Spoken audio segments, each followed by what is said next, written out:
कहानी का पूरा आनंद लेने के लिए इसके पिछले भाग को सुनना बिल्कुल भी मत भूलिएगा। उसका प्लेलिस्ट का लिंक मैं आपको डिस्क्रिप्शन बॉक्स पर दे दूंगी और साथ में कमेंट बॉक्स में पिन भी कर दूंगी, तो आप वहां से भी जाकर सुन सकते हैं। करीब आधे घंटे बाद परी तैयार होकर नीचे हॉल में सबके पास आई। सभी लोग डाइनिंग टेबल पर बैठे हुए थे। परी सबसे पहले अपने बाबा साहब के पास जाकर उन्हें गुड मॉर्निंग विश की। फिर सामने बैठी रानी साहिबा को गुड मॉर्निंग विश की। परी अपने भाई साहब को मान को भी गुड मॉर्निंग विश की। तब तक तेजस्विनी भी वहां आकर सबकी तरफ देखते हुए एक साथ सबको गुड मॉर्निंग विश की। सभी डाइनिंग टेबल पर बैठकर नाश्ता स्टार्ट करने वाले थे कि तभी किसी की आवाज़ गूंज उठी। Hello everyone. एक लड़की की आवाज़ सबके कानों में पड़ी। इस आवाज़ को सुनते ही किसी की आंखों में खुशी की चमक आ गए तो किसी की आंखों में गुस्से के भाव थे। परे की सौतेली माँ यानी कि निहारिका जी सामने खड़ी लड़की को देख खुशी से मुस्कुरा उठी। सामने खड़ी लड़की जिसने रेड कलर का शॉर्ट ड्रेस पहन रखा था, अपने बालों को कर्ली किए हुए खुला छोड़ रखा था, चेहरे पर ढेर सारा मेकअप लगा रखा था। उसने पैरों में हाई हील्स पहने हुए बड़े ही अदा के साथ चलकर महल के अंदर आए। निहारिका जी आगे बढ़कर जल्दी से उस लड़की के पास गई और उसे अपने गले से लगाकर बोली, ओ माया बेटा, आप आ गए। मैं बहुत खुश हूँ आपको यहाँ देख करके। सामने खड़ी लड़की जो कोई और नहीं माया थी, वो भी निहारिका जी के गले लगकर बोली, I am so happy to see you aunty. Niharika ji प्यार से मुस्कुराती हुए माया के गालों को सहला दी। वहीं डाइनिंग टेबल पर बैठी तेजस्विनी माया को घूरकर देख रही थी। परी के चेहरे पर भी कोई भाव नहीं थी। तेजस्विनी माया को घूरकर देखते हुए धीरे से बड़बड़ाई, आ गई चुड़ैल। परी तुरंत ही तेजस्विनी के हाथ पर हाथ रख उसे चुप रहने का इशारा की, जिससे तेजस्विनी अजीब सा मुंह बना ली। वहीं डाइनिंग टेबल पर बैठे मान के चेहरे पर इरिटेशन के भाव थे। राजा साहब के भी चेहरे पर कोई भाव नहीं थे। निहारिका जी अपने साथ माया को लिए हुए डाइनिंग टेबल की तरफ बढ़ गई। माया जाकर पहले राजा साहब यानी अभियन जी को हेलो बोली। अभियन जी भी ज़्यादा कुछ नहीं बोले, बस माया को देखकर हल्का सा मुस्कुरा दिए। फिर माया सबसे पहले परी और तेजस्विनी के पास गई, फिर उन दोनों को हेलो किया। तेजस्विनी ने मुंह बनाकर हेलो कहा, लेकिन परी ने मुस्कुराकर हेलो कहा। माया बेटा आओ, यहाँ बैठो और सबके साथ ब्रेकफास्ट कर लो। निहारिका जी मुस्कुराकर माया से बोली। फिर माया वहीं मान के बगल वाली चेयर पर जाकर बैठ गई।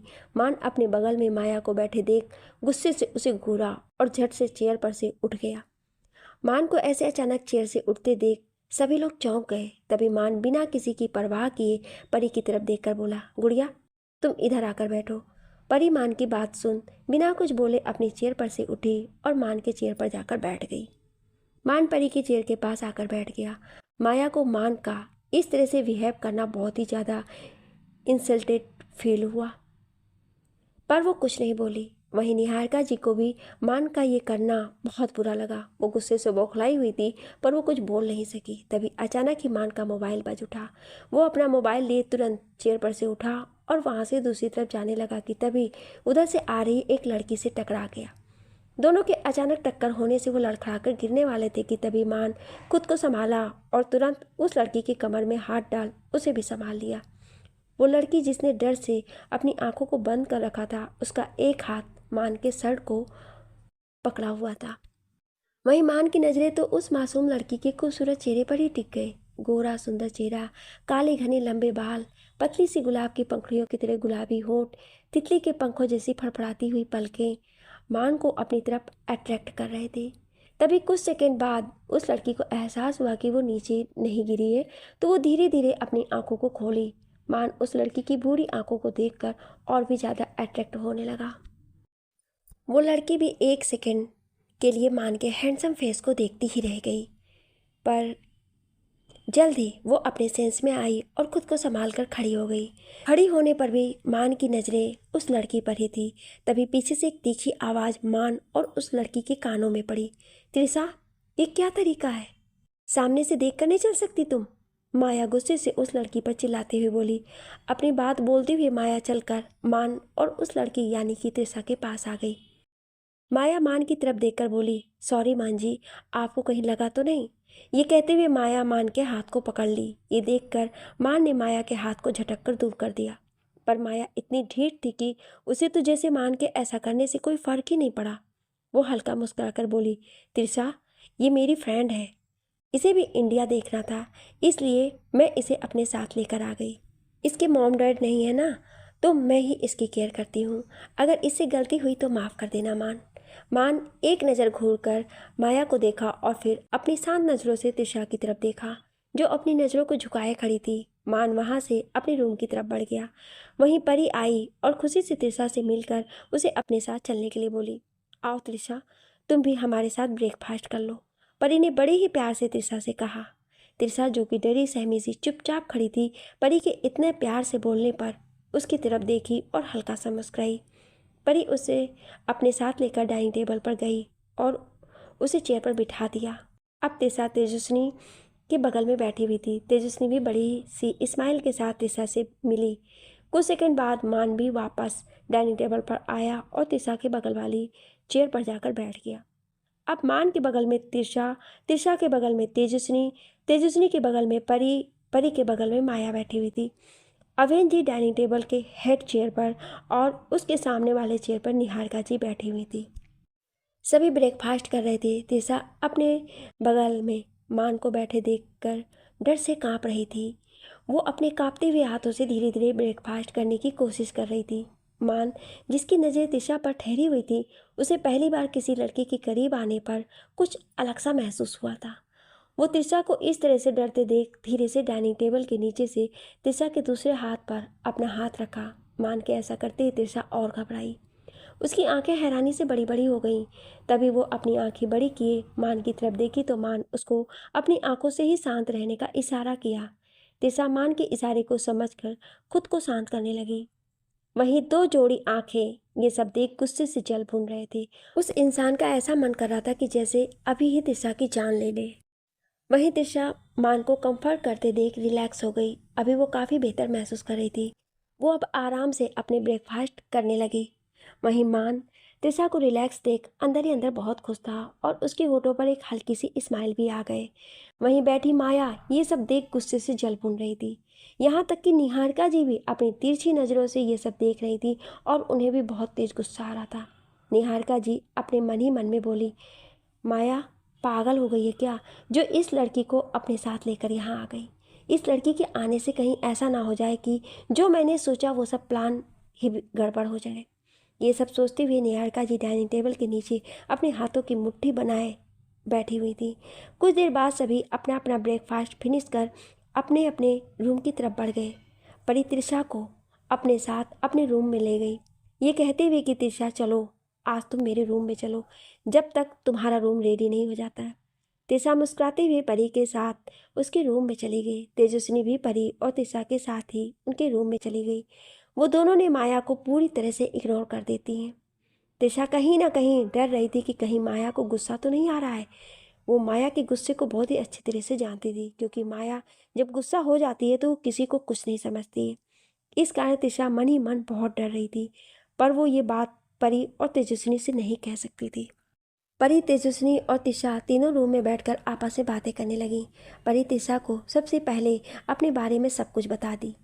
फिर वो और तेजस्विनी पूछने लगे कि उसकी फैमिली से रिलेटेड सारी बातें जानने लगी, जिस पर त्रिशा थोड़ी भावुक हो गई, क्योंकि उसके मॉम डैड की एक कार एक्सीडेंट में मौत हो गई थी और त्रिशा उस वक्त बहुत छोटी थी।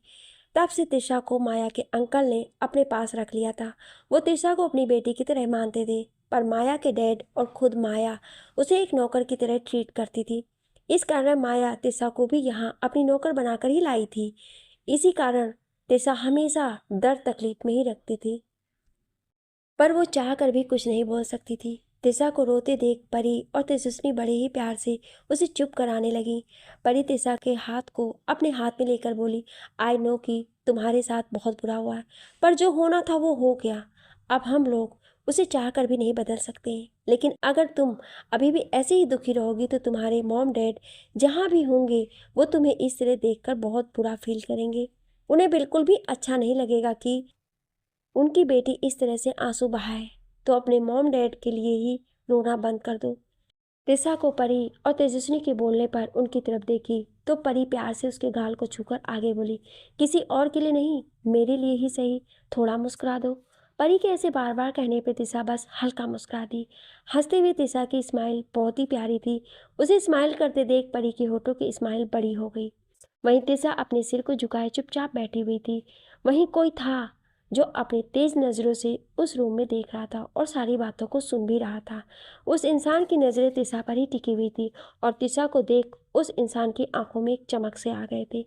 वो इंसान कोई और नहीं, मान था, जो कि तिशा को देख बेचैन हो गया था और तिशा को पहले दुखी देखकर मान को भी बहुत बुरा फील हो रहा था। पर जब उसने तिशा के होठों पर स्माइल देखा तो उसके होठों पर भी अनायास स्माइल आ गई। मान अभी भी तिशा को ही प्यार भरी नज़रों से देख रहा था। वो यही सोच रहा था कि आज से पहले उसके साथ ऐसा कभी नहीं हुआ और तिशा वो पहली लड़की है जिसके कारण मान इतनी जल्दी अट्रैक्ट हो गया है, वरना वो कभी किसी लड़की की तरफ आंख उठाकर भी नहीं देखता था। मान कुछ देर तक यूं ही डोर के पास खड़ा होकर तिशा के मुस्कुराते हुए देखता रहा और फिर बिना कुछ बोले उस रूम से अपने रूम की तरफ बढ़ गया। मान के होठों पर अभी भी स्माइल थी। वहीं कोई था जो ये सब देख गुस्से से आग बबूला हो गई। वो कोई और नहीं, माया थी, जो कि तिशा को बुलाने के लिए आ रही थी। लेकिन परी के रूम के पास मान को खड़ा देख वो अपनी जगह पर ही रुक गई और बड़े ही गौर से सब कुछ देखने लगी। मान को ऐसे मुस्कुराते देख माया गुस्से से दंदनाते हुए अपने रूम में गई और सारे सामान को यहाँ वहाँ फेंकने लग गई। वो गुस्से से बेड पर बिछे सारे बिस्तर भी उठाकर नीचे फेंकते हुए चिल्लाते हुए बोली, नहीं नहीं, मान सिर्फ मेरा है। ये तिशा मेरे मान को मुझसे नहीं छीन सकती है। मैं उसे जिंदा नहीं छोड़ूंगी। जब तुम मेरे और मान के बीच आकर अच्छा नहीं किया, अब तुम मरने के लिए तैयार हो जाओ। ये सब कहते हुए तेज तेज हंसी जा रही थी। उसकी खतरनाक हंसी पूरे रूम में फैल गए थे। अभी वो किसी साइको गर्ल की तरह दिखाई दे रही थी। तिशा, परी और तेजस्विनी आपस में बातें करने में लगे हुए थे। तभी वहां पर कनक आ गई और उन तीनों को एक साथ बातें करते देख बोली, क्या बातें हो रही हैं, जरा मुझे भी पता चलेगा। इस पर कनक की आवाज़ सुन परी और तेजस्विनी मुस्कुराते हुए उसे देखी। फिर परी कनक की तरफ देखकर तुरंत बोली, अरे आजा आजा, तू भी बैठ जा। हम तो बस ऐसे ही तिशा से बातें कर रहे थे, बहुत ही प्यारी है ये, सी इज सो क्यूट। परी की बात सुनकर कनक मुस्कुराते हुए वहां आई और बोली, तूने बिल्कुल सच कहा, सच में बहुत ही प्यारी है। फिर चारों बैठकर बातें करने लगी तो तिशा उन सबके साथ पूरी तरह से कंफर्टेबल हो गई थी। वो उन सबसे बातें कर रही थी। इसी तरह पूरा दिन बीत गया। शाम के समय परी और तेजस्विनी तिशा को पूरा महल घुमाई। तिशा भी खुश होकर पूरे महल को देख रही थी। सालों बाद आज तिशा के होठों पर स्माइल आई थी। आज वो खुलकर जी रही थी। उसे मन ही मन बहुत खुश हो रही थी और वो अपने मन में ये सोच रही थी कि अच्छा हुआ जो माया के साथ यहाँ आ गई, वरना शायद वो इतने अच्छे लोगों से नहीं मिल पाती। परी और तेजस्विनी अभी तिशा को महल घुमा ही रहे थे कि तभी परी का मोबाइल बज उठा। उसने अपना मोबाइल चेक किया तो उस पर रुद्र का कॉल आ रहा था। रुद्र के नंबर को देख परी की आंखों में चमक आ गई। वहीं खड़ी तेजस्विनी परी की आंखों में चमक देख उसे छेड़ती हुई बोली, लगता है जीजू का कॉल है। तभी तो चेहरे की चमक, होठों की स्माइल साफ दिखाई दे रही है। परी तेजस्विनी के कहने पर उसे घूरकर देखती है और उसे डांटते हुए कॉल पिक कर लेती है और दूसरी तरफ बातें करने के लिए चली गई। तिशा जो कुछ समझ नहीं पा रही थी, वो अपने कंफ्यूज भरी नज़रों से तेजस्विनी की तरफ देखने लगी। वो उससे पूछना तो चाहती थी, पर हिचकिचाहट के कारण वो कुछ पूछ नहीं पा रही थी। तभी तेजस्विनी तिशा को कंफ्यूज भरी नज़रों को देख उसके कंधे पर हाथ रखकर बोली, वो मतलब आपको कुछ समझ नहीं आया, मैं बताती हूँ। मेरी दीदी की कोर्ट मैरिज हो चुकी है, पर बाबा साहब उनकी शादी को नहीं देखा है, इसलिए वो अपनी बेटी की शादी धूमधाम से कराना चाहते हैं। ये सब कहते हुए तेजस्विनी साठ में तिशा को सब कुछ समझा देती है, जिससे तिशा मुस्कुराकर बोली, अच्छा ऐसी बात है। तेजस्विनी सिर हिलाकर बोली, हाँ ऐसा ही बात है। फिर उसके बाद तेजस्विनी तिशा को लेकर वहीं गार्डन में लगे झूले पर बैठ गई। उसी समय तेजस्विनी को कुछ याद आया और वो तिशा की तरफ देखकर बोली, मैं अभी आती हूँ, आपको कुछ दिखाना है। ये कहते हुए वो जल्दी से उठकर अपने महल के अंदर चली गई। तिशा तेजस्विनी को रोकना चाह रही थी, पर वो रोक नहीं सकी। वहीं तेजस्विनी महल के अंदर चली गई। जैसे ही तेजस्विनी वहां से गई, उसी समय माया गुस्से से दंदनाते हुए उस तरफ बढ़ी। तिशा जो कि झूले पर बैठी धीरे धीरे झूल रही थी, अभी उसके होठों पर प्यारी सी स्माइल थी। अचानक अपने सामने माया को देख तिशा डर गई। माया इस वक्त बहुत ही ज्यादा गुस्से में लग रही थी। उसके गुस्से के भाव को देख तिशा को और ज्यादा डर लगने लगा। वो झटके से झूले पर से उठकर खड़ी हो गई। वहीं माया आगे बढ़ी और बिना कुछ बोले एक थप्पड़ खींचकर तिशा के गाल पर मार दी। वो थप्पड़ इतनी तेज थी कि उसकी गूंज काफी दूर तक फैल गई। तिशा अपने गालों पर हाथ रखकर चुपचाप खड़ी थी। उसकी आंखें पूरी आंसुओं से भर गई थी और कुछ ही सेकंड बाद आंखों से आंसू गिरने लगे। तो वो धीरे से बोली, माया। अभी तिशा इतना ही बोली थी कि तभी माया उसके हाथों को कसकर पकड़ते हुए बोली, तुम्हारी हिम्मत भी कैसे हुई उसके करीब जाने की? वो सिर्फ मेरा है और मुझे बिल्कुल भी बर्दाश्त नहीं कि कोई उसके करीब जाए। फिर तुम्हारी तो औकात ही क्या है? एक नौकर होकर मालकिन होने के सपने देख रही हो? शर्म हया कुछ बची है या नहीं? यहाँ आकर तो तुम्हारे पर निकल आए हैं। लगता है पर काटने पड़ेंगे। माया सब गुस्से से बौखलाए हुए बोल रही थी। माया की कही बात सुन तिशा डर से बुरी तरह कांपने लगी। तिशा को इस तरह से डर से कांपते देख माया के होठों पर एक खतरनाक स्माइल आ गई। वो उसी तरह खतरनाक स्माइल लिए तिशा की तरफ देखते हुए बोली, सिर्फ एक धमकी से ही यह हाल है। जब मैं उसे यहाँ बुलाऊंगी तब तुम्हारा क्या हाल होगा? तिशा माया की बात सुन अपने कांपते हुए आवाज में बोली, नहीं माया, प्लीज ऐसा मत करना, मैं मर जाऊंगी। माया तिशा की गोल गोल चक्कर लगाती हुई बोली, चू चू चू, बेचारी तो मर जाओ। ये कहते हुए वो तेज तेज हंसने लगी। फिर अपने हाथ में पकड़े मोबाइल को ओपन कर किसी नंबर को डायल की। तिशा माया को रोक रही थी पर माया नहीं रुकी। नंबर डायल करते ही कुछ रिंग्स बाद दूसरी तरफ से कॉल पिक हुआ। माया अपनी खतरनाक आवाज में बोली, जल्द से जल्द इंडिया आ जाओ। तुम्हारी मैना किसी और को अपने जाल में फंसा रही है। उसके बहुत पर निकल आए हैं और अब उसे कतरने का टाइम हो गया है। तिशा माया की बात सुन रोने लगी और तुरंत उसके पैरों के पास गिरकर बोली, प्लीज़ माया, प्लीज़ ऐसा मत करो, वो मुझे छोड़ेगा नहीं। माया तिशा के हाथों को झटकते हुए गुस्से से तिशा के बालों को अपने हाथों की मुट्ठी में भरकर बोली, तुम इसी लायक हो, अब वो तुम्हें तुम्हारी सही जगह दिखाएगा। ये कहते हुए माया झटके से तिशा के बालों को छोड़ी और अपने कमर को मटकाते हुए वहां से महल के अंदर चली गई। माया के जाते देख तिशा अपने कांपती हुई आवाज में उसे आवाज लगाते हुए बोली, प्लीज़ प्लीज़ माया, माया सुनो तो। पर माया नहीं रुकी। ये देख तिशा वहीं फर्श पर अपने घुटने के बल बैठकर और अपने सिर को अपने घुटने में छिपाकर फूट फूट कर रोने लगी। वो रोते हुए डर से कांप भी रही थी। वहीं कोई था जो कुछ दूरी पर खड़े होकर ये सब कुछ बड़े ही गौर से देख रहा था। तिशा को थप्पड़ पड़ते देखना और माया को उसे टॉर्चर करते देख उस इंसान की आंखें गुस्से से जलने लगी। वो इंसान अपने हाथों की मुट्ठी बनाए बड़ी मुश्किल से खुद को संभाले हुए था। उसकी आंखें इस वक्त गुस्से से जल रही थी और उसका पूरा जबड़ा गुस्से के कारण कसे हुए थे। वो इंसान अपने कदम तिशा की तरफ बढ़ा दिया और तिशा वहीं नीचे बैठी हुई थी और लगातार रोई जा रही थी। अभी उसे बहुत ही ज़्यादा डर और दुख दोनों महसूस हो रहा था। वो खुद को अब एक बार फिर से अकेला महसूस कर रही थी। अचानक ही आसमान में बादल घिरने लगे और हल्की हल्की बारिश शुरू हो गई। पर तिशा को इस बात का कोई होश नहीं था। वो अभी भी वैसे ही बैठे कर रो रही थी। वहीं वो इंसान धीरे धीरे तिशा की तरफ बढ़ा।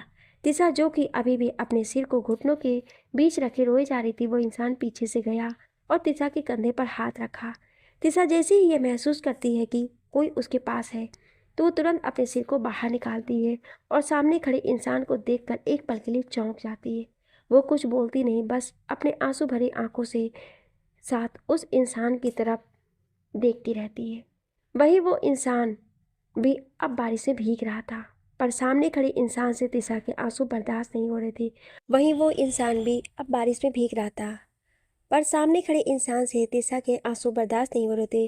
वो इंसान अपने घुटनों के बल बैठा और तिशा के चेहरे को अपने हाथों में ले लिया। वो बड़े ही प्यार से तिशा से बोला, क्या हुआ है तिशा, तुम ऐसे रो क्यों रही हो? वहीं तिशा जो पहले से ही टूटी हुई थी और रो रही थी, अपने सामने उस इंसान को देखकर एक पल के लिए वो बिल्कुल चुप हो गई। तभी वो इंसान एक बार फिर से प्यार से तिशा के गालों को सहलाकर बोला, प्लीज तिशा, क्या हुआ है? तुम ऐसे इतना रो क्यों रही हो? सामने वाला इंसान कोई और नहीं, मान था। मान को तिशा के आंसू बर्दाश्त नहीं हो रहे थे और तिशा की चुप्पी भी उसे बहुत ही ज़्यादा खल रही थी। तिशा मान के पूछने पर कुछ बोलने ही वाली थी कि तभी मान एक बार फिर से बोला, तुम मुझे बता सकती हो एक फ्रेंड समझकर, अगर तुम मुझे अपना कुछ मानती हो तो तुम बेझिझक बिना डरे मुझे सब कुछ बताओ। तिशा जैसे ही मान की बातों को सुनती है तो वो और भी ज़्यादा फपक फपक कर रोने लगती है। मान तिशा के बह रहे आंसुओं को पोंछते हुए बोला, बस अब तुम और नहीं रोओगी, बताओ मुझे आखिर क्या हुआ है। जैसे ही मान तिशा के गालों को हल्का सा रब करता है तभी तिशा के मुंह से एक आह निकल जाती है, क्योंकि उसी गाल पर माया ने चाटा मारा हुआ था। जैसे ही मान तिशा के आह को सुनता है तो वो उसके गाल को गौर से देखता है। वो पूरा रेड होकर स्वेल हो गया था। मान को ये देखकर बहुत तेज गुस्सा आता है। एक बार फिर से उसकी आंखों के सामने माया का तिशा को थप्पड़ मारने वाला सीन आ जाता है और वो गुस्से से बौखला उठता है। वो गुस्से से अपने हाथों की मुट्ठी बनाए खुद को कंट्रोल कर रहा था। तभी तिशा रोते हुए मान की तरफ देखी और उसके गुस्से से लाल आंखें देखकर वो डर गई। तभी मान को जब ये महसूस हुआ कि तिशा उसे देखकर डर रही है तो वो नॉर्मल होकर तिशा की तरफ देखते हुए बोला, प्लीज़ तिशा डरो मत, जो हुआ मुझे बताओ, क्या किया है माया ने तुम्हारे साथ। वो क्या बोल रही थी। तिशा एक पल के लिए तो मान की बात सुनकर चौंक गई कि आखिर मान को सब कैसे पता। पर मान के बार बार पूछने पे तिशा उसी तरह रोती रही और वो बोली, माया ने उसे यहाँ। अभी तिशा इतना ही बोल पाई थी कि तभी उसे माया की धमकी याद आई और वो जल्दी से मान के हाथ को अपने चेहरे पर से हटाई और उसे दूर होते हुए बोली, आप दूर रहिए मुझसे। ये कहते हुए वो जल्दी जल्दी अपने आंसुओं को बड़े ही बेतरतीब तरीके से साफ करते हुए मान से दूर होने लगी। मान को तिशा का इस तरह से खुद से दूर जाना अच्छा नहीं लगा। ना जाने क्यों उसे तिशा की बातें चुभ रही थी। वो तिशा की तरफ अपने हाथ बढ़ाया पर तिशा और भी दूर होने लगी। अब तक वहां तेजी से बारिश होने लगी थी। दोनों के दोनों पूरी तरह से भीग गए थे। तिशा के आंसू अभी भी उसके आंखों से गिर रहे थे, पर बारिश के कारण उसके आंसू कहीं बारिश की बूंद में मिले जा रहे थे। उसके बाद भी मान तिशा के आंसुओं को साफ महसूस कर पा रहा था। मान का दिल कह रहा था कि वो आगे बढ़े और तिशा को अपने बाहों में भर ले और प्यार से उसे चुप कराए, पर तिशा तो मान से दूर भाग रही थी। तिशा अपने आंसुओं को पोंछते हुए बोली, मैं आपको कुछ भी नहीं बताने वाली, मुझे कुछ नहीं हुआ है। ये कहते हुए जल्दी से लगभग भागते हुए महल के अंदर चली गई। मान बस हैरानी से तिशा को जाते हुए देखता रह गया। उसके हाथ हवा में ही रह गए थे। वो एक टक उस तरफ ही देख रहा था जहां से तिशा गई थी। मान को ना जाने क्यों तिशा का ऐसे बिना कुछ बताए भाग कर जाना अच्छा नहीं लगा। वो खुद से बोला, क्यों तिशा मुझे नहीं बताना चाहती है, और ये मुझे क्या हो रहा है। क्यों मुझे तुम्हारे आंसू इतने इफेक्ट करते हैं। क्यों मैं तुम्हें रोता हुआ नहीं देख सकता। क्यों मैं तुम्हारे चेहरे पर उदासी नहीं बर्दाश्त कर पाता। तुम्हें थप्पड़ पड़ता देख क्यों मुझे तकलीफ हो रहा था। क्यों मैं चाहता हूँ कि तुम हमेशा खुश रहो। ये क्या हो रहा है। मैं क्यों तुम्हारी तरफ खींचा चला जा रहा हूँ। मान खुद से ही ये सब सवाल किए जा रहा था पर उसे कोई जवाब नहीं मिल रहा था। तभी पीछे से एक आवाज़ आई, क्योंकि आप उसे पसंद करने लगे हो। इस आवाज़ को सुनकर मान चौंक गया। वो पीछे मुड़कर देखा तो वहां पर परी खड़ी थी। वो अपने हाथों को क्रॉस किए हुए अपने भाई सा को देख रही थी। मान परी को देख हड़बड़ा गया और जल्दी से बोला, ये तुम क्या बोल रही हो गुड़िया। परी मुस्कुराते हुए आगे बढ़ी और झट से मान के हाथ को पकड़कर उसे एक साइड ले गई जहां पर बारिश नहीं हो रहा था। वो मान को वहीं बेंच पर बैठाई और बोली, भाई साहब पहले आप यहाँ बैठ जाओ, आप देखो खुद को पूरे भीग गए हो। ये कहते हुए वो जल्दी से वहीं कॉटेज में रखे टॉवेल को लाई और मान के बालों को सुखाने लगी। मान कुछ नहीं बोला, बस मुस्कुरा रहा था। तभी परी आगे बोली, भाई साहब मैंने जो कहा वो सच था ना। मान अनजान बनते हुए बोला, ये तुम क्या कह रही हो गुड़िया, मुझे कुछ समझ नहीं आ रहा है। परी उसी तरह बालों को सुखाते हुए बोली, यही भाई साहब कि आप तिशा को पसंद करने लगे हो।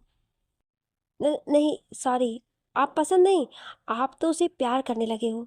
ये सुनते ही मान और भी बुरी तरह से चौंक गया। वह हैरानी से परी की तरफ देखने लगा। वहीं परी होठों पर मुस्कान लिए मान को देख रही थी। अभी मान कुछ बोलता तभी परी बोली, भाई साहब मैंने जो कहा उस बात पर आप ध्यान दीजिएगा। आप गहराई से सोचेंगे तब आपको समझ आएगा कि मैंने जो कहा है वो सही है या गलत। ये कहते हुए परी मुस्कुराकर मान की तरफ देखी। मान ने कोई भी रिएक्शन नहीं दिया। वो चुपचाप उसी तरह बैठा हुआ था। उसी समय परी का मोबाइल बज उठा। परी ने देखा तो उस पर रुद्र का नाम फ्लैश हो रहा था, जिसे देखकर परी को याद आया कि पिछली बार भी जब रुद्र का कॉल आया था तो उसे बात नहीं कर पाई थी। इस बार वो कॉल पिक करने के बारे में सोचती है। वो कॉल पिक करते हुए वहाँ से जाते हुए मान की तरफ मुड़कर बोली, भाई साहब आपको जो भी फैसला हो पर मैं बताऊं, मुझे तो तिशा अपनी भाभी सा के रूप में ही पसंद है। ये कहते हुए परी मुस्कुराकर कॉल पिक की और रुद्र से बात करते हुए महल के अंदर चली गई। वहीं परी की बात सुन मान के होठों पर एक स्माइल आ गई। वो अभी भी वहीं बेंच पर बैठा हुआ तिशा को याद करने लगा। उसकी आंखों के सामने तिशा का मासूम चेहरा, गोरा रंग, बड़ी बड़ी टिमटिमाती हुई आंखें, पतले होठ, लंबे बाल, सब कुछ एक एक करके मान के आंखों के सामने आ रहे थे, जिन्हें याद कर कब मान के होठों पर स्माइल आ गई उसे पता भी नहीं चला। मान उसी तरह मुस्कुराते हुए खुद में बोला, कुछ तो है तुम में ऐसा जो मैं तुम्हें इग्नोर नहीं कर पाता, जो मैं तुम्हारी तरफ खींचा चला जाता हूँ। शायद गुड़िया ने जो कहा है। इतना ही बोलकर मान चुप हो गया और फिर नामे सिर हिलाकर बोला, नहीं नहीं, ऐसा नहीं हो सकता। पर क्या ऐसा है? अगर ऐसा है तो अब से तुम मेरी हो तिशा। ये कहते हुए उसकी आंखों में एक चमक और होठों पर गहरी स्माइल थी।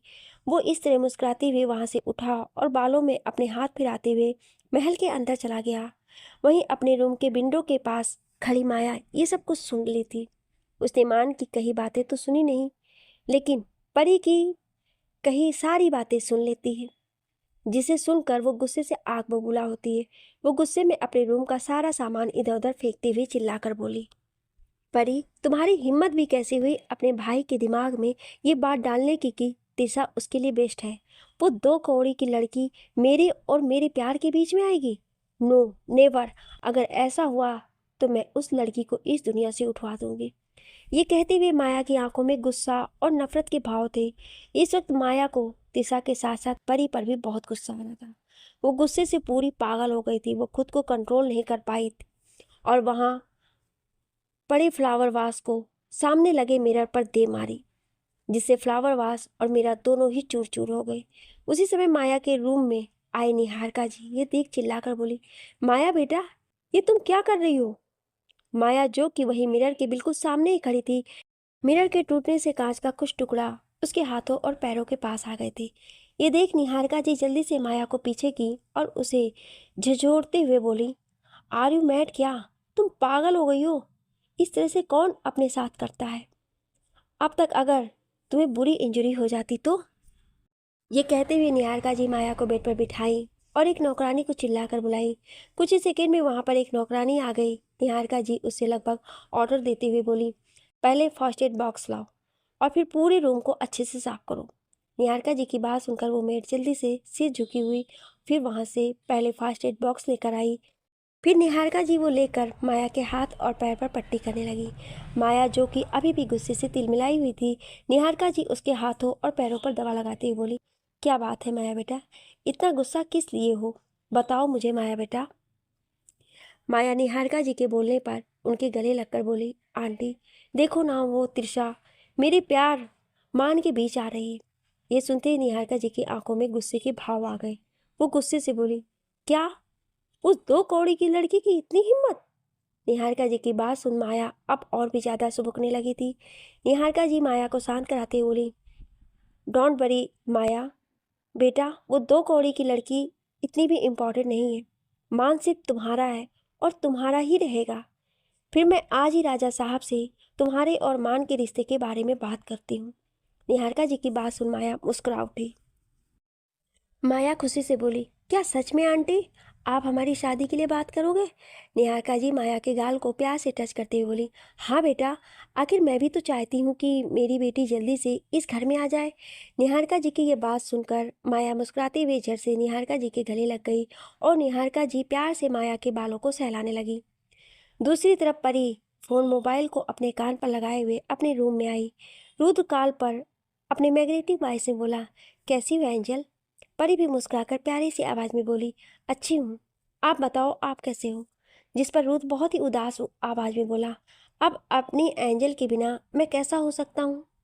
परी ये सुनकर मुस्कुराते हुए बोली, अच्छा ऐसा भी है क्या? जिस पर रुद्र बोला, हाँ ऐसा ही है, मैं तुम्हारे बिना जी नहीं पाता। रुद्र की बातें सुन परी अब कुछ बोल ही नहीं पाई। वो बिल्कुल चुप थी। तभी रुद्र एक गहरी सांस लिया। उसकी तेज सांसों की आवाज परी को अपने कानों में साफ महसूस हो रहे थे, जो कि उसके अंदर तक हिलाकर रख दिया था। परी भी हल्की सी सांस लेती है। तभी रुद्र आगे बोला, do you miss me angel? Rudra की बात सुन इस बार भी परी कुछ नहीं बोल पाई। वो कहना चाह रही थी कि हाँ, हाँ, मैं आपको बहुत बहुत मिस कर रही हूँ। पर वो चाह कर भी अपनी बात नहीं कह पाई। तभी रूथ परी के चुप रहने पर बोला, ठीक है, जब तुम मुझसे बात ही नहीं करना चाहती हो। तभी परी जल्दी से बोली, नहीं नहीं, ऐसा नहीं है। परी की आवाज़ सुन रूथ के होठों पर स्माइल आ गई। वो उसी तरह स्माइल करते हुए बोला, अगर ऐसा नहीं है तो कैसा है एंजल? रूथ बोली, वो कुछ कुछ भी नहीं। परी के ऐसे अटक अटक कर बोलने से रूथ मुस्कुराया और बोला, मैंने तुम्हें कुछ बताने के लिए कॉल किया था एंजल। परी तुरंत रूथ की बात पर बोली, हाँ बताइए ना। तभी रूथ बोला, I have a surprise for you. परी बहुत ही कंफ्यूजन और क्यूरियोसिटी के साथ बोली, कैसी कैसी सरप्राइज? रूथ परी की बात सुनकर मुस्कुरा कर बोला, एंजल सरप्राइज है, और सरप्राइज अगर बता दिया तो वो सरप्राइज कहाँ से रहेगा? परी रूथ की बात सुन मुंह बना ली। तभी रूथ बोला, अच्छा, मैं तुमसे बाद में बात करता हूँ, मुझे कोई ज़रूरी काम करना है। आई love you so much angel. अपनी बात कहते हुए रूथ लास्ट में एक किस किया और तुरंत कॉल कट कर दिया। ये देख कॉल कट करते ही परी के गालों पर लालिमा छा गई। रूथ का आई लव यू बोलना और लास्ट में उसे किस देना ये परी को शर्माने पर मजबूर करने लगा। इस समय पीछे से कोई आकर उसके कंधे पर हाथ रखा। परी चौंक गई, पर जैसे ही पीछे मुड़ी तो सामने खड़े इंसान को देखकर वो मुस्कुरा उठी। अरे भाई साहब, क्या बात है, आप यहाँ पर? कोई काम था क्या? अभी परी के सामने मान खड़ा था। परी की बात पर उसके सामने खड़ा मान मुस्कुराकर बोला, नहीं गुड़िया, क्या अब तुमसे काम होगा तभी तुम्हारे भाई साहब आएंगे तुमसे मिलने? जिस पर परी तुरंत मान के हाथ को पकड़कर उसे बेड पर बिठाती हुई बोली, बिल्कुल नहीं भाई साहब, आप जब चाहो तब अपनी गुड़िया से मिलने आ सकते हैं। ये सुनकर मान मुस्कुरा देता है और फिर दोनों बैठकर बातें करने लगते हैं। तभी परी को कुछ याद आया और वो मान की तरफ देखकर बोली, भाई साहब, आपने कुछ सोचा जो मैंने आपसे कहा था? मान परी की बात को अच्छी तरह से समझ गया, लेकिन फिर भी अनजान बनते हुए बोला, कौन सी बात? आखिर क्या कहा था गुड़िया तूने मुझसे? कुछ याद नहीं आ रहा है मुझे। जिस पर तुरंत परी बोली, भाई साहब, आपको याद नहीं या फिर आप बहाने बना रहे हैं? जिस पर मान बोला, सच में गुड़िया, मुझे सच में याद नहीं है। तभी परी बोली, ओके, तो मैं आपको बताती हूँ, मैं तिशा की बात कर रही थी। आपको पता चला कि आपको भी उससे प्यार हो गया है? आपको अपनी फीलिंग रियलाइज हुआ? इस बात पर जिस पर मान के आंखों के सामने एक बार फिर से तिशा का खूबसूरत चेहरा आने लगा। एक पल के लिए वो उसके खूबसूरत चेहरे और उसके मुस्कान में कहीं खो गया। परी मान से बोली जा रही थी, लेकिन मान तो कहीं और ही खोया हुआ था। तभी परी मान को हिलाकर बोली, क्या हुआ भाई साहब, आप कहाँ खो गए? हो ना हो, आप तिशा के ख्यालों में खो गए हैं, है ना? मैंने सही कहा ना? परी की बात सुनकर मान तुरंत उसकी तरफ देखा और बात बदलते हुए बोला, गुड़िया, तू आजकल कुछ ज़्यादा ही मुझे परेशान करने लगी है। जिस पर परी मुस्कुराती बोली, तो भाई साहब, अब मैं आपको परेशान नहीं करूँगी तो और किसे करूँगी? वैसे भी आप हमेशा ऐसे सड़ा सा मुंह बनाकर रहते हो, ऐसे देख कोई भी लड़की नहीं पटने वाली। अपनी बात कहते हुए परी अजीब अजीब सा मुंह बनाने लगी। जिस पर मान परी के माथे पर चपत लगाते हुए बोला, अच्छा चल गुड़िया, वो सब अभी छोड़, चलो डिनर का टाइम हो गया है। परी मुस्कुराते हुए मान के साथ हाँ में सिर हिलाई, फिर अपने भाई साहब के साथ रूम से बाहर आती है और नीचे जाकर डाइनिंग टेबल की तरफ बढ़ जाती है। कुछ देर बाद सभी डाइनिंग टेबल पर बैठे हुए थे और अपना डिनर इंजॉय कर रहे थे। जहाँ माया के होठों पर बड़ी सी स्माइल थी, वहीं तिशा का चेहरा उदास था। वो अपने चेहरे को नीचे झुकाए हुए बैठी थी। मान, जिसकी नजरें बार बार तिशा पर ही जा रहे थे, वो उसे एक बार भी नहीं देख रही थी। वहीं परी भी अपने भाई को देखकर मुस्कुरा रही थी, पर जैसे ही परी ने तिशा को देखा तो उसे भी कुछ सही नहीं लगी।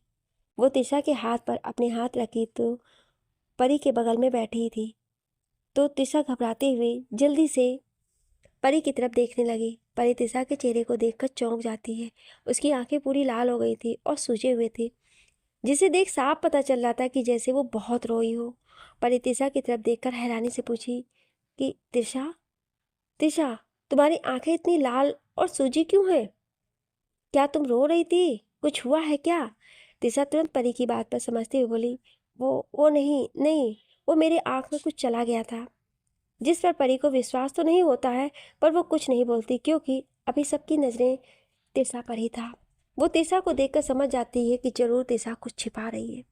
वहीं मान की भी नज़रें तिशा पर गई तो वो समझ गया कि तिशा बहुत रोई है। मान ये भी समझ जाता है कि ये सब माया के कारण हुआ है। उसे इस वक्त माया पर बहुत गुस्सा आ रहा था। वो गुस्से से घूर कर माया को देखा, जो अभी टकटकी लगाए उसे ही देख रही थी।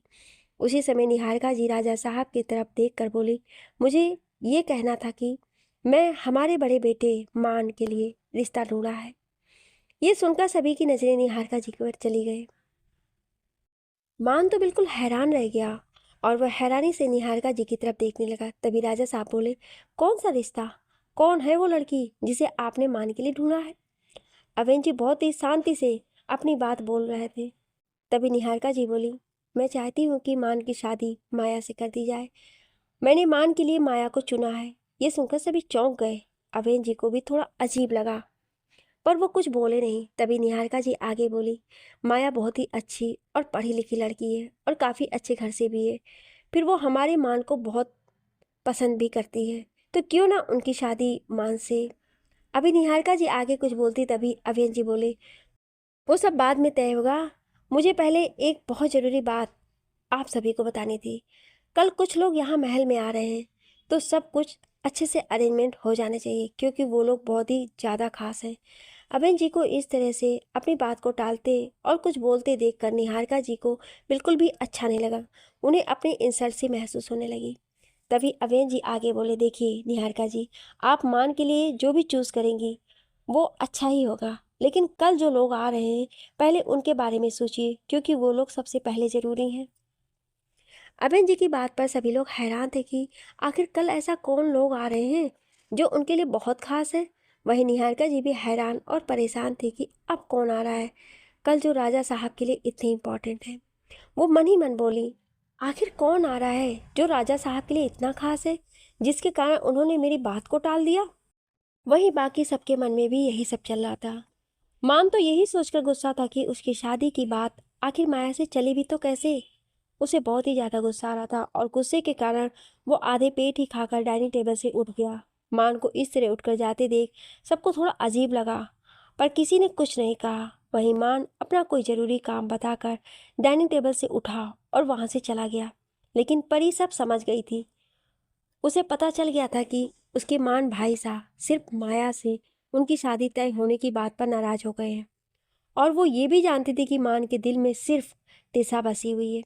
वहीं तिशा भी ये सब सुनी तो उसे भी ना जाने क्यों बहुत बुरा सा महसूस हो रहा था। वो समझ नहीं पा रही थी कि क्यों उसे इतना तकलीफ हो रहा है, पर फिर वो खुद को समझाई कि मैं जो सोच रही हूँ वो गलत है। तेजस्विनी को भी बहुत ही ज़्यादा गुस्सा आ रहा था। वो अपनी मॉम की तरफ घूर कर देखने लगी, पर निहारिका जी उसे इग्नोर कर दी। वहीं माया तो खुशी का ठिकाना ही नहीं था।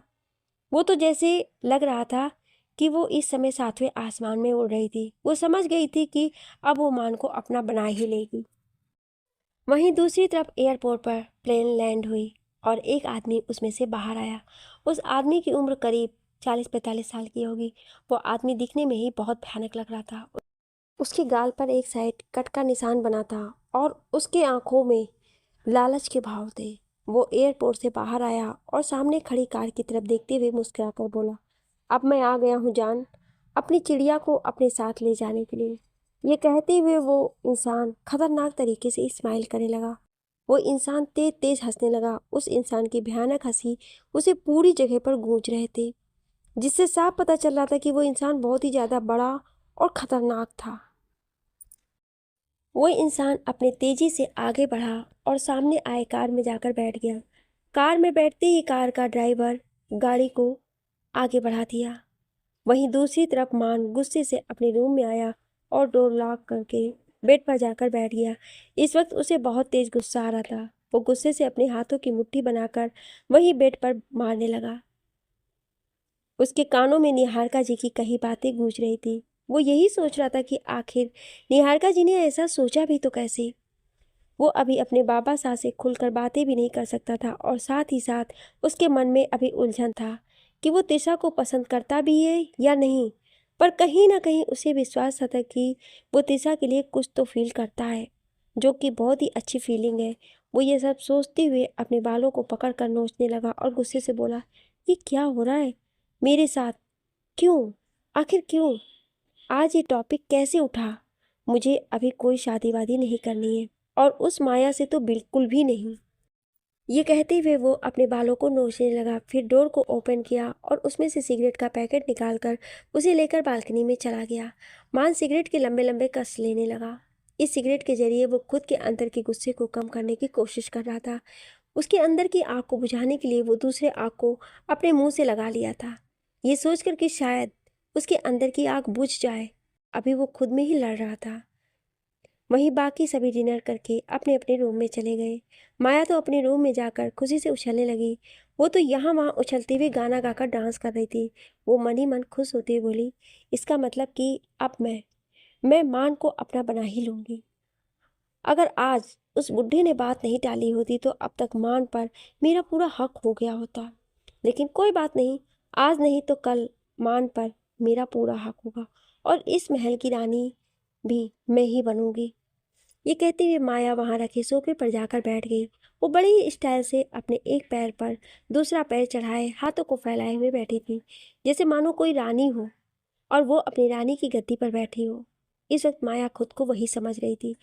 वही माया अभी ऐसे ही पोज देते हुए बैठी थी कि तभी उसका मोबाइल बज उठा। पहले तो उसे थोड़ा इरिटेशन हुआ, पर फिर कुछ सोचकर उसने अपना मोबाइल उठाया और उस पर फ्लैश हो रहे नंबर को देखकर वो फिर से मुस्कुराहट उठी। माया उसी तरह मुस्कुराते हुए तुरंत कॉल पिक की। दूसरी तरफ से किसी इंसान की खतरनाक आवाज़ उसके कानों में पड़ी, मैं आ गया हूँ। ये सुनते ही माया मुस्कुराकर बोली, अच्छी बात है, अभी तुम यहाँ मत आना, मैं उसे खुद तुम्हारे पास लेकर आऊँगी और फिर तुम उसे यहाँ से लेकर वापस चले जाना। दूसरी तरफ से कुछ कहा गया जिसे सुनकर माया खुश होकर बोली, गुड, ऐसा ही करना। उसके साथ जो करना है, जैसा भी करना है वो तुम सोचो। जितना खेलना चाहो उतना खेलो उसके जिस्म के साथ। मैं तो कहूँगी उसे हद से ज़्यादा दर्द दो, क्योंकि अब मुझे उस लड़की से सख्त नफरत हो गई है। माया अपनी बात कहकर कॉल कट कर दी। इस वक्त वो गुस्से से पूरी लाल हो गई थी। तभी माया सामने देखी तो वहाँ पर तिशा खड़ी थी। एक पल के लिए माया चौंक गई, पर फिर खुद को नॉर्मल करके बोली, तुम यहाँ क्या कर रही हो? वो भी मेरी रूम में इतनी रात को कैसे? दिशा माया की बात सुन जल्दी से आगे बढ़ी और माया के पास जाकर उसका हाथ पकड़कर बोली, प्लीज़ प्लीज़ माया, प्लीज़ उसे यहाँ मत बुलाओ, मैं मर जाऊंगी, प्लीज़ मेरे साथ ऐसा मत करो। माया झट से अपने हाथों को दिशा के पकड़ से झटक कर बोली, पर अब मुझे तुम्हारी कोई भी बकवास बातें नहीं सुननी है, जाओ यहाँ से, अब तो तुम्हें सज़ा मिलकर ही रहेगी। आखिर तुम्हारी हिम्मत भी कैसी हुई मेरे मान के करीब जाने की? दिशा रोते हुए माया के हाथों को एक बार फिर से पकड़ने की कोशिश करते हुए बोली, माया, मैंने कुछ नहीं किया, मैं उनके करीब बिल्कुल नहीं जाऊंगी। प्लीज़ माया, इतनी बड़ी सज़ा मुझे मत दो। तुम भी तो एक लड़की हो और तुम जानती हो कि एक लड़की के दर्द को दूसरी लड़की नहीं समझेगी तो भला और कौन समझेगा? वो इंसान नहीं, जल्लाद है, वो मुझे मार डालेगा। तिशा की बात सुन माया अपने बालों को झटकते हुए बड़ी स्टाइल से बोली, ये तुम्हारी प्रॉब्लम है, तुम्हें ये सब तब सोचना चाहिए था जब तुम मेरे मान के करीब जा रही थी। अब गलती की है तो सजा के लिए भी रेडी रहो। दिशा जल्दी से नामे सिर हिलाकर बोली, नहीं माया, मैं उनके करीब नहीं गई थी, तुम्हें गलत फहमी हुई है। मैं तो कभी भी उनसे बात नहीं करने की कोशिश की है, वो तो खुद ही मेरे पास।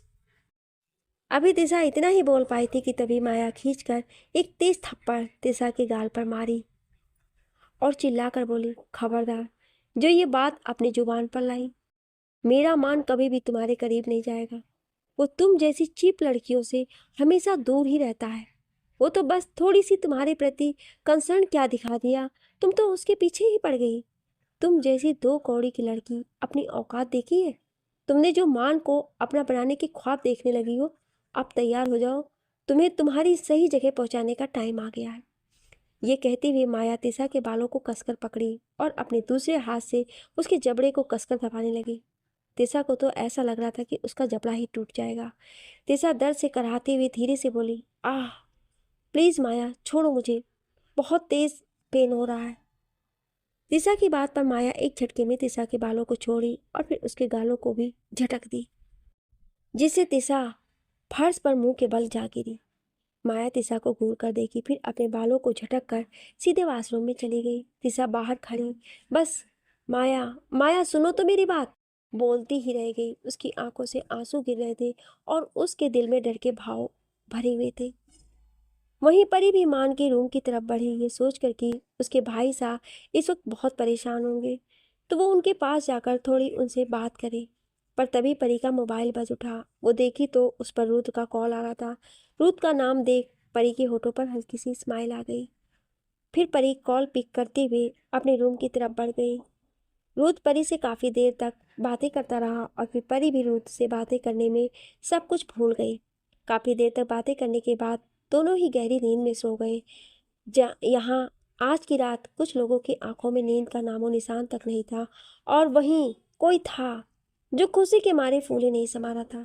अगली सुबह परी के लिए बहुत बड़ा सरप्राइज था जो कि रुत उसे देने वाला था। अगली सुबह विंडो से आ रहे सूरज की रोशनी बेड पर सो रही परी के खूबसूरत चेहरे पर पड़ी। परी ने कसमसाते हुए अपनी आंखें खोलते हुए धीरे धीरे उठी। अभी उसके होठों पर हल्की सी स्माइल थी। तभी अचानक उसके मोबाइल पर एक मैसेज का नोटिफिकेशन आया।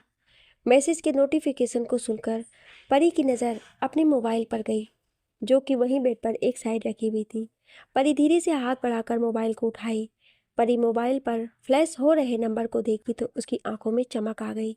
उसने तुरंत मोबाइल ओपन करके मैसेज को रीड किया तो उस पर रुत के मैसेज थे जो कुछ इस तरह थे। गुड मॉर्निंग एंजल, आज मैं दिन भर बहुत बिजी रहूँगा, इसलिए मैं तुमसे बात नहीं कर पाऊँगा, तो बुरा मत मानना। मेरी क्यूट और प्यारी सी angel, and I love you so much. Pari उस मैसेज को पढ़कर पहले तो मुस्कुराई और फिर अजीब सा मुंह बनाकर बोली, अगर आप बिजी रहेंगे तो मैं क्या करूं? मैं कौन सा आपको डिस्टर्ब कर रही हूँ? बिजी रहो, मेरे पास भी फालतू टाइम नहीं है जो आपको कॉल करूं। इस समय परी झूठ मूठ की नाराजगी दिखा रही थी। परी अब अपने मोबाइल से रूट के मैसेज का रिप्लाई करने का सोची और फिर वो एक गुस्से वाला इमोजी बनाकर रूट के मैसेज का रिप्लाई कर दी, जो कि उसको साफ दिखा रही थी। और फिर मोबाइल वहीं बेड पर रखकर धीरे से नीचे उतरी और सीधे वॉशरूम में चली गई। वहीं दूसरी तरफ राजा साहब महल में सारी तैयारी करवा रहे थे। सभी नौकर हाल को चारों तरफ से चमकाए जा रहे थे। जैसे ही निहारिका जी हाल में आई तो वो सभी को इस तरह से काम करते देखकर चौंक गई। उनकी नज़रें वहीं सोफे पर बैठे राजा साहब पर गई, जो कि सभी नौकरों को इंस्ट्रक्शन देते हुए सारे काम करवा रहे थे। निहारिका जी राजा साहब अभेन जी के पास जाकर उनसे बोली, ये सब किस चीज़ की तैयारी हो रही है? राजा साहब निहारिका जी की तरफ देखे और बोले, मैंने कहा तो था कि आज कोई इम्पोर्टेंट गेस्ट आ रहे हैं, तो बस उनके आने की तैयारी हो रही है। निहारिका जी कुछ नहीं बोली और एक बार फिर से उनके मन हिमन यही सवाल उठा कि आखिर कौन खास आदमी आ रहा है जिसके लिए राजा साहब ये सब कर रहे हैं। उन्होंने धीरे से राजा साहब से पूछा, आखिर कौन ऐसा खास इंसान आ रहा है जिसके लिए आप इतनी तैयारी करवा रहे हैं? राजा साहब एक नज़र निहारिका जी की तरफ देखे, जो कि उन्हीं की तरफ बड़े ही कंफ्यूज भरी नज़रों से देख रही थी। तभी राजा साहब सामने की तरफ देखते हुए बोले, जो कोई भी हो जल्दी आपको पता चल जाएगा, पर हाँ, आप भी अच्छे से तैयार हो जाइए, आपको भी उनसे मिलना है। राजा साहब की बात सुनकर निहारिका जी अजीब सा मुंह बनाए और फिर बिना कुछ बोले चुपचाप से वहां से सीधे अपने रूम की तरफ चली गई। वहीं वापस से राजा साहब सभी नौकरों को अपने इंस्ट्रक्शन देने लगे। वहीं मान, जो कि हमेशा सुबह जल्दी ही उठ जाता था और रूम से बाहर आ जाता है, वो अभी तक अपने रूम से बाहर नहीं आया था क्योंकि उसकी पूरी रात बालकनी में ही निकल गई थी। रात भर में उसने ना जाने कितने सिगरेट के कस लिए थे। उसकी आंखें पूरी तरह से लाल थी और चेहरा कसा हुआ था। जब उसने वॉल क्लॉक की तरफ देखा तो उसमें सुबह के 8 बज रहे थे। मान उठकर वॉशरूम की तरफ चला गया और कुछ देर बाद वो फ्रेश होकर वॉशरूम से बाहर आया। फिर सिंपल से शर्ट और ट्राउज़र पहनकर अपने रूम से बाहर निकलकर नीचे जाने पर उसे भी सब कुछ देखकर थोड़ा अजीब लगा, पर फिर वो सब कुछ इग्नोर करके महल से बाहर की तरफ जाने लगा। तभी राजा साहब पीछे से मान को आवाज़ लगाते हुए बोले, मान बेटा कहाँ जा रहे हैं? मान राजा साहब की बात सुनकर पीछे मुड़ा और बिना किसी भाव के बोला, बाबा साहब, मैं कुछ काम से बाहर जा रहा था, कोई बात है तो आप बता दीजिए। जिस पर राजा साहब मान को अपने पास आने का इशारा किए। मान बिना कुछ बोले चुपचाप राजा साहब के पास गया तो राजा साहब एक बार मान की तरफ देखकर बोले, आज बहुत खास लोग आ रहे हैं और तुम्हारा भी यहाँ रहना बहुत ज़रूरी है, इसलिए जो भी काम है उस काम को जल्दी से ख़त्म करके वापस आ जाना। मान कुछ नहीं बोला और बस अपने बाबा साहब की तरफ देखते हुए हाँ में अपने सिर को हिला दिया। अभी वो अपनी कार की तरफ जा ही रहा था कि तभी माया सामने से आई और झट से मान के गले लग गई। माया के अचानक ऐसे गले लगने से मान की आंखों में गुस्सा उभर आया और एक बार फिर से उसकी आंखें लाल हो गईं। वो अपने हाथों की मुट्ठी बनाए बिना किसी रिएक्शन के खड़ा था। वहीं माया मान के सीने से लगे हुए मुस्कुराकर बोली, ओ मान baby, I am so happy. मैं तो बहुत खुश हूँ कि आंटी ने हम दोनों के रिश्ते की बात मान ली, और मुझे पता है तुम भी हमारे रिश्ते से बहुत खुश होगे, है ना मान बेबी। ये सब कहते हुए माया झट से मान के गाल पर किस करने ही वाली थी, पर तभी मान सब समझकर तुरंत माया को खुद से दूर धक्का देते हुए बोला, स्टे अवे फ्रॉम मी, और ये मेरा लास्ट वार्निंग है। नेक्स्ट टाइम मेरे करीब आने से पहले 1000 बार सोचना। ये कहते हुए वो तुरंत ही अपने कार में जाकर बैठ गया और तुरंत वहां से निकल गया। माया, जो कि मान के धक्का देने से लड़खड़ा कर नीचे गिर गई थी, वो गुस्से से अपने हाथों की मुट्ठी बनाए जिस तरफ मान की कार गई थी उधर देखते हुए बोली, बहुत घमंड है ना तुम्हें। मैं तुम्हारी इस घमंड को तोड़ ना दी तो मेरा नाम भी माया नहीं। मैं इन सब का तुमसे गिन गिन कर बदला लूंगी मानवेंद्र प्रताप सिंह। तुम मेरे होगे और तुम्हें मेरा होने से कोई नहीं रोक सकता। ये सब बोलती हुई माया की आंखों में जुनून और पागलपन साफ दिखाई दे रहे थे। माया गुस्से से अपने पैर को पटकते हुए महल के अंदर चली गई। परी जब सावन लेकर बाथरूम से बाहर आई तो उसे अपने बेड पर एक बड़ा सा थाल दिखा जिसमें बहुत ही खूबसूरत कपड़े रखे हुए थे। उसके साथ ही साथ उससे मैचिंग बहुत ही खूबसूरत ज्वेलरी भी रखी हुई थी। परी ये सब देखकर चौंक गई। उसे कुछ समझ नहीं आ रहा था कि ये यहाँ पर क्यों रखा है। वो जल्दी से बाहर आकर वहां खड़ी एक नौकरानी से पूछी, ये थाल मेरे रूम में किसने रखा है। वो नौकरानी अपने सिर को झुकाकर बड़ी ही रिस्पेक्ट के साथ बोली, राजकुमारी, ये सब राजा साहब ने आपके लिए रखवाया है। उन्होंने कहा है कि आज उनका कोई खास मेहमान आ रहा है, इसलिए सभी को अच्छे से तैयार होना है। परी फिर कुछ नहीं बोली और चुपचाप से अपने रूम में चली गई। फिर वो थाल में रखे उस ड्रेस को उठाई जो कि बहुत ही खूबसूरत सा पिंक कलर का अनारकली सूट था जिसमें गोल्ड की कढ़ाई की गई थी और ज्वेलरी में डायमंड के नेकलेस थे। परी सबसे पहले उस ड्रेस को पहनी और फिर ज्वेलरी को पहनकर तैयार हो गई। उसने बाल को भी अच्छे से सेट कर ली। अब तक सुबह के 10 बज चुके थे। परी तैयार होकर नीचे आ रही थी कि उसी समय महल के सामने एक साथ कई गाड़ियां आकर रुकी। गाड़ियों की आवाज़ सभी के कानों में पड़ी, जिससे सभी एक एक करके रूम से बाहर आ गए।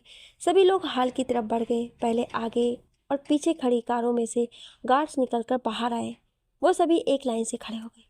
तभी बीच में खड़ी एक बड़ी सी रोल्स रॉयस कार में से ड्राइवर बाहर निकला और बैक सीट का डोर ओपन किया। डोर ओपन करते ही उसमें से कुछ लोग बाहर निकले और वो लोग एक नज़र सामने उस खूबसूरत महल की तरफ देखे और उस महल की तरफ बढ़ गए। महल के डोर पर ही राजा साहब खड़े थे। वहीं उनके साथ निहारिका जी भी थी और कुछ नौकर उनके स्वागत के लिए इकट्ठा थे। राजा साहब ने बड़े ही खुश होकर उन लोगों का वेलकम किया। वो सभी लोग मुस्कुराते हुए हाल में आए। जैसे ही हाल में खड़ी परी, तेजस्विनी, माया और बाकी नौकरों की नज़र उन लोगों पर गई तो सभी बस देखते ही रह गए। सामने से आ रहे हैंडसम मैन को देखकर परी हैरान रह गई और उसका मुंह खुला का खुला रह गया। परी तो हैरानी से आंखें फाड़े बस एक टक सामने की तरफ देख रही थी। उसे तो अपनी आंखों पर विश्वास ही नहीं हो रहा था कि वो अभी जो देख रही है क्या वो सच है या फिर उसकी आंखों का धोखा। उसका मुंह तो हैरानी से खुला हुआ था। एक पल के लिए तो जैसे परी बिल्कुल सुन्न सी हो गई थी। वहीं तेजस्विनी की भी नजरें परी पर गईं। एक बार वो परी की तरफ देखती तो कभी सामने खड़े इंसान की तरफ। वहीं सामने खड़ा इंसान होठों पर तिरछी मुस्कान लिए परी को ही देख रहा था। अभी सामने खड़ा इंसान कोई और नहीं, रुद्र था, जो कि यहाँ अपने दादाजी दादी जी के साथ आया था। परी को तो यही लग रहा था कि रुद्र ने तो आज सुबह उसे मैसेज करके कहा था कि आज वो बहुत बिजी रहने वाला है, इसलिए वो मुझे कॉल नहीं कर पाएगा। तो उसके बिजी होने का मतलब ये था। परी अपने मन ही मन में ये सोच रही थी। वहीं रुद्र मुस्कुराते हुए बड़ी ही स्टाइल से अपने एक हाथ को अपने पैंट के पॉकेट में डाले परी को गौर से देख रहा था। इस वक्त परी भला की खूबसूरत लग रही थी और रुद्र तो बस अपने आंखों से ही उसका दीदार किए जा रहा था। वहीं कोई और भी था जो रुद्र को देखकर बिल्कुल हैरान थी। वो कोई और नहीं, माया थी। माया को तो यकीन ही नहीं हो रहा था कि रुद्र सिंह राठौर अभी यहाँ उसके सामने खड़ा है। वर्ल्ड नंबर 1 बिजनेसमैन, अंडरवर्ल्ड में भी उसका नाम जाना माना है। वो इंसान अभी यहाँ उसके आंखों के सामने खड़ा है। माया की तो जैसे खुशी का कोई ठिकाना ही नहीं था। वो अपने मन ही मन खुश होकर बोली, वाह रुद्र सिंह राठौर यहाँ आए हैं। ओह माय गॉड, लगता है उन्हें पता चल गया है कि मैं यहाँ आई हूँ, इस कारण वो यहाँ आ गए हैं। हाँ, यही होगा मिस्टर राठौर, मेरे लिए ही यहाँ आए हो। आखिर मैं भी कोई मामूली तो हूँ ही नहीं, एक अच्छी खासी बड़ी मॉडल हूँ और मेरा भी काफ़ी नाम है। ये बोलती हुई माया मन ही मन खुद पर घमंड कर रही थी और बड़े ही इतराते हुए वहाँ खड़ी हो गई थी। वो इस तरह आवाज़ के साथ रूथ को गौर से देख रही थी। रूथ की हैंडसम पर्सनालिटी माया को अपनी तरफ अट्रैक्ट कर रहे थे। माया एक नज़र कभी रूथ को देखती तो कभी वहाँ साथ में खड़े मान को। वो उन दोनों को देखते हुए अपने मन ही मन में बोली, वैसे मान भी बुरा नहीं है, पर रूथ उसकी तो बात ही कुछ और है। मुझे तो अब यही चाहिए, वो भी हर हाल में। ये कहते कहते माया मन ही मन आहें भरने लगी और रूथ के साथ हसीन सपने देखने लगती है। तभी राजा साहब की आवाज़ उसके कानों में पड़ी। राजा साहब रूथ के दादाजी और दादी जी को बैठने के लिए बोले और फिर मुस्कुराते हुए पूछने लगे, आप लोगों को यहाँ आने में कोई परेशानी तो नहीं हुई? जिस पर रूथ के दादाजी मुस्कुराकर बोले, नहीं बिल्कुल भी नहीं, बल्कि हमें तो ये लगा कि ये रास्ता कब कटेगा और कब हम अपनी बहू से मिल पाएंगे। ये बोलते हुए दादाजी वहीं खड़ी परी की तरफ प्यार से देखे। परी भी हल्का मुस्कुराते हुए आगे बढ़ी। फिर दादाजी और दादी जी के पैर छूने लगी। वो दोनों परी के सिर पर अपने हाथ रख प्यार से आशीर्वाद दिए। ये सब देख माया तो पूरी जलकर भून गई। वो मन ही मन बोली, ओफो, ये 2 कौड़ी की लड़की परी, ये कैसे इन लोगों को जानती है? इसकी हिम्मत भी कैसे हुई इन लोगों के पास जाने की? बहन जी, खुद को नहीं देखी और उस बड़े घर की बहू बनने के सपने देख रही हैं। वहीं परी भी मुस्कुराते हुए दादा दादी के पास बैठकर उनसे बातें करने लगी। पर रूथ तो बस परी को ही अपनी तीसरी निगाहों से निहार रहा था, जिसे परी भी समझ रही थी, पर वो कोई रिएक्ट नहीं करती है। तभी तेजस्विनी भी मुस्कुराते हुए आगे बढ़कर बोली, अरे जीजू कैसे हैं आप? रुद्र मुस्कुराकर तेजस्विनी से बोला, मैं तो बढ़िया हूँ, आप बताओ सारी साहिबा, आप कैसी हो? तेजस्विनी भी हंसते हुए बोली, मैं भी अच्छी हूँ, पर मुझे ऐसा क्यों लग रहा है कि आप अच्छे नहीं हैं? तेजस्विनी की बात पर रुद्र कंफ्यूज भरी नज़रों से उसकी तरफ देखने लगा। तभी तेजस्विनी आगे बोली, वो मैं इसलिए बोल रही हूँ क्योंकि आप मेरी दी के बिना 2 दिन भी नहीं रह पाए और जल्दी से शादी की डेट फिक्स करने के लिए आ गए। ये सुनते ही सभी लोग जो वहां मौजूद थे सभी हंसने लगे। वहीं खड़ी माया थी जो गुस्से से अपने हाथों की मुट्ठी बनाए जल भून रही थी। तभी माया मुस्कुराते हुए आगे बढ़ी। निहारिका जी जो कि वहीं सबके साथ बैठकर सबसे बातें कर रही थी, वो माया की तरफ देखकर बोली, अरे माया बेटा, आओ ना बैठो तुम भी यहाँ। फिर वो रूथ के दादा दादी जी की तरफ देखकर बोली, ये माया है, मेरी फ्रेंड की बेटी, कल ही लंदन से आई है, बहुत अच्छी मॉडल है ये, आपने काफ़ी नाम सुना होगा। रूथ के दादा दादी जी एक नज़र में माया की तरफ देखे और बस हल्की मुस्कान मुस्कुरा दिए। वहीं माया खुद को अच्छा दिखाने के लिए आगे बढ़कर दादा दादी जी को नमस्ते करने लगी। दादा दादी जी बस सिर हिला दिए, जैसे मानो उन्हें माया में कोई इंटरेस्ट ही ना हो। वहीं निहारिका जी भी दादा दादी जी के रिएक्शन को समझ गई थी, तो माया को वहीं पास में बैठने के लिए कह दी। माया को भी अभी रूथ के दादा दादी पर बहुत गुस्सा आ रहा था, पर अभी वो खुद को कंट्रोल किए बैठी हुई थी। कुछ देर बाद बहुत से नौकर आते हैं और वहाँ पर बहुत सारी नाश्ता लाकर सर्व करने लगते हैं। दादाजी अविंदर जी की तरफ देखकर बोले, अब और नहीं अभय बेटा, अब जल्दी से शादी की डेट फिक्स कर दो। तभी अवेन जी मुस्कुराकर बोले, बस रुक जाइए अंकल, मैंने पंडित जी को बुलाया है, वो आते ही होंगे। उसी समय एक पंडित जी वहाँ पर आ गए। उन्हें बड़े ही सम्मान के साथ अंदर लाया जाता है और वो वहीं सबके सामने बैठकर शादी की डेट फिक्स करने लगते हैं। पंडित जी परी और रुद की कुंडलियों को देखकर मुस्कुराने लगे। उनको इस तरह से मुस्कुराते देख अभय जी बोले, क्या बात है पंडित जी, आप इस तरह मुस्कुरा क्यों रहे हैं? तभी पंडित जी मुस्कुराते हुए बोले, बहुत ही अच्छी जोड़ी है दोनों बच्चों की, इनकी जोड़ी बिल्कुल राम और सीता की जैसी जोड़ी है। ऐसी जोड़ी लाखों वर्षों में एक बार ही बनते हैं। ये सुनकर सभी के होठों पर मुस्कान आ गए। दादी जी भी मुस्कुराकर बोली, मुझे तो पहले से ही पता था कि मेरे दोनों बच्चे एक दूसरे के लिए ही बने हैं। बस अब जल्दी से शादी के कुछ दिन बाद बता दीजिए, ताकि मेरी बहू वापस से अपने घर आ जाए और हमें जल्दी से एक बार पोता दे दे। ये सुनते ही परी तो शर्म के मारे पूरी लाल हो गई और वो शर्म से अपना चेहरा नीचे झुका ली। वहीं बाकी सब भी मुस्कुरा कर परी की तरफ देखने लगे। पंडित जी भी अपने पत्राचार में देखते हुए उनकी शादी के दिन की गणना करने लगे। तभी दादाजी रुद की तरफ देखकर बोले, रुद बेटा, तुम ऐसे यहाँ बैठे क्यों हो? यहाँ बड़ों के बीच बातें हो रही है, तो तुम तब तक जो बहू के साथ जाकर महल घूम लो। रूथ तो जैसे मानो खुशी के मारे उछलने लगा। बस खुशी के मारे उछलते हुए अपने मन ही मन में बोला, वाह क्या बात है दादाजी, आप तो ग्रेट हो। ये कहते हुए भी अपने होठों पर बड़ी स्माइल लिए सोफा पर से उठा। फिर राजा साहब भी परी को रूथ के साथ जाकर महल दिखाने के लिए बोले। परी भी बिना कुछ बोले चुपचाप उठ गई। परी रूथ के साथ आगे बढ़ गई। दोनों को इस तरह साथ में जाते देख तो माया के तो कलेजे पर जैसे मानो सांप लौट गया हो। वहीं परी जल्दी जल्दी आगे बढ़ती हुई जा रही थी। तभी रूथ झटके से परी का हाथ पकड़ा और उसे एक कॉर्नर में ले जाकर दीवार के पास खड़ा करके उसके चेहरे की तरफ देखते हुए बोला, क्या बात है एंजल, मुझसे इतनी नाराजगी किस लिए? परी अपने आप को छुड़ाने लगी। तभी रूथ बिना कुछ परमिशन के परी के होठों पर अपने होठ रख दिए। रूथ के ऐसा करते ही परी की आंखें हैरानी से बड़ी बड़ी हो गई। अब कहानी में आगे बहुत ही इंटरेस्टिंग होने वाला है, तो आप लोग कंटिन्यू बने रहिएगा और अपने प्यारे प्यारे कमेंट दे करके इसी तरह हमारा हौसला बढ़ाते रहिए। Thank you.